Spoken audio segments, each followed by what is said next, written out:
القدس. أولى الصور تأتينا من المجمع الرياضي الأمير مولى عبد الله بالرباط، عاصمة المملكة المغربية التي تستضيف هذا الحدث القاري كأس افريقيا أقل من 23 سنة والمؤهلة لنهائيات الألعاب الأولمبية باريس 2024. هذه النسخة الرابعة والمغرب للثاني مرة يستضيف كأس افريقيا أقل من 23 سنة. تطلعات كبيرة لأسود الأطلس من أجل العبور إلى المرحلة القادمة، العين على الأولمبياد وكذلك العين على لقب أول في مسيرة هذا الجيل. كأس افريقيا مهم جدا هنا في الأراضي المغربية. إذا بداية المشوار ستكون اليوم في هذه المجموعة الأولى أمام منتخب غينيا في الرباط، والمجموعة الثانية ستحتضن ومدينة طنجة عروس الشمال. كل التوفيق للمنتخب المغربي في أول خطوة من أجل البحث عن اللقب، تفتح الأبواب من أجل العبور إلى المربع الذهبي. اتلتيكو في بدلاء القادمين خلال دقائق الشوط الثاني. ممتازة من زلزولي لكن لم تصل لبوشواري. ساجيبو كامارا وبا تلعب هذه الركنية في القائمة الثانية والمنيولي يستحوذ هنا الكرة لكن التغطية هنا افتكاك الكرة انطلاقة البحث عن التسديد هذه صعبة. علاء بلاروش في المكان المناسب الحاضرة يمكن في الأيام القيس وبروز سايس فاكر في المحور. كرة في وسط الميدان رجعت مرة أخرى، لا زالت مغربية في عرضية ولكن من يتابع المنتخب المصري. هنا الكرة الأمامية تدخل ممتاز، ممتاز التدخل من رضوان حرحال والكرة تمشي بعد ذلك. زلزولي وسط اللاعبين، زلزولي يتقدم، الزلزولي يمرر ولكن لمن لا أحد كان بقرب اللاعب الزلزولي. التقارب الكبير بين اللاعبين الغينيين، هنا فتح المجال لاعب القاسيميبا وجنبه اجيبو كامارا والكالفن الايسر ماديو كيتا. ماديو عن الكان عن الحدث المهم كاس افريقيا الكوت ديفوار. هنا خطا، كره غينيه صعبه لحسن الحظ الكره طالت مباشره الى ضربه مرمى، ضربه مرمى لفائده المنتخب المغربي. الوقت يمر 9 دقائق. الجزائر 4-0 امام المنتخب المالي. كره في منتصف الميدان وكامل المسجلين طبعا يوسف حجي. الان يدخل الان اول عمليه اختراق العرضيه، مكان الضغط من لاعبين، مراوغه ممتازه، الحل الفردي الان عندك الزلزولي.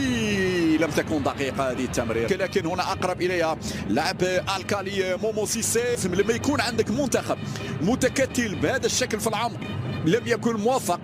هذه في الاول اختيارات. القاسيمي يتقدم في خطا، في خطأ في مكان صعب ونعيش الآن الوقت المحتسب بدل الضايع. خطأ من عبد الصمد. الضربة على الحرة القاسيمي والهدف الأول.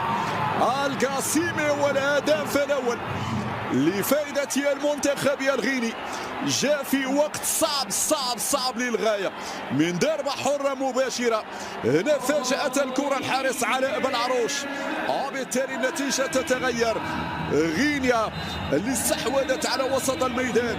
غينيا هنا نبحث عن انتصار، الآن نبحث بالكاد عن التعادل. شواري يمشي لأيمن الوافي لكن تقرأ صعب، تبادل صعب.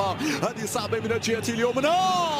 طلع الكرة أسامة تيرغالين في اللحظة المناسبة. تيرغالين في المكان المناسب. تيرغالين يبعد الكرة إلى الركنية مرة أخرى. هنا بيلي خندوس يرفع كرة عالية اليسرى. العمراوي بدأ يتقدم العمراوي لكن واحد وعلى واحد عنده مشكل، واحد أمام واحد. هنا عنده مشكلة العمراوي. من سيدخل بعد حين في أول تغيير في صفوف المنتخب المغربي؟ وأنا قلت لازم من تبديل، ليس فقط تبديل واحد، لازم تبديلين وثلاثة. ماديو كيتا، ماديو يغطي عليه زكريا. العمراوي ريتشاردسون على الطرف الايسر. زكريا راوغ، زكريا دخل، زكريا مرر بعد ذلك. انطلق العمراوي، ادخل يا العمراوي، يمشي العمراوي من الامير، مرت على امير. هذه صعبه، الغينيه صعبه.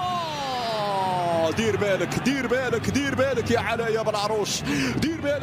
يا بلعروش، حارس المرمى لحسن الحظ. هذه الكرة لم تكن مؤطرة، هذه التسديدة لم تكن مؤطرة كما ينبغي، وبالتالي مرت سليم تيرغالي لمسة رائعة. هي ممكن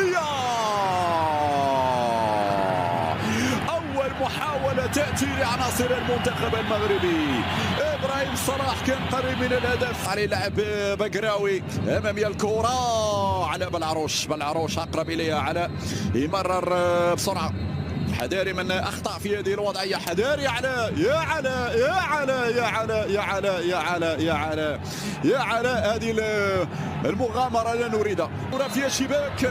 السلسولي يتقدم. السلسولي جول جول جول جول جول.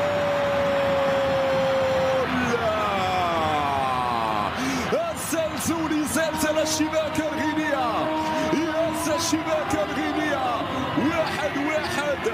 النتيجة تتغير. هكذا نقطة التحول في المباراة في القائمة الثاني. ولا زالت صعبة والتسديدة.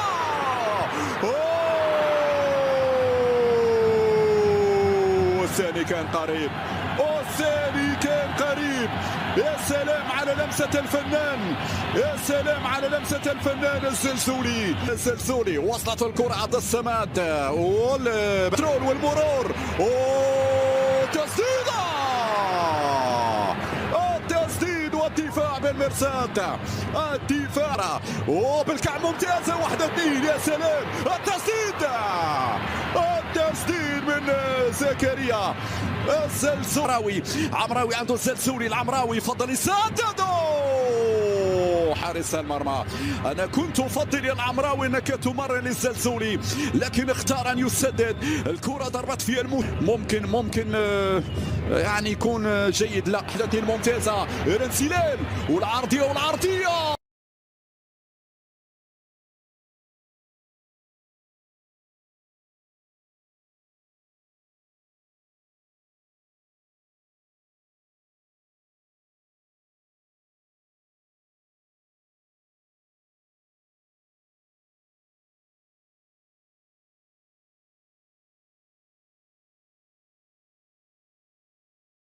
السلسولي يتقدم. السلسولي جول.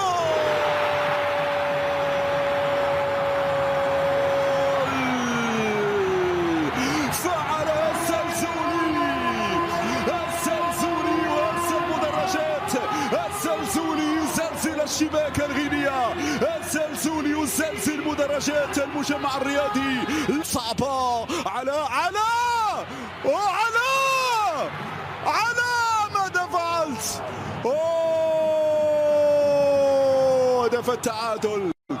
هدف التعادل. ردة فعل غينية في الأنفاس الأخيرة. مشاهدينا الكرام، علاء يمنح هدية للمنتخب الغيني. هنا الحكم سيذهب إلى الفار من جديد. سيناريو لكاميرا وطريقة إعاقته لعلاء بلعروش. والحكم مفروض أنه يلغي الهدف. سيلغي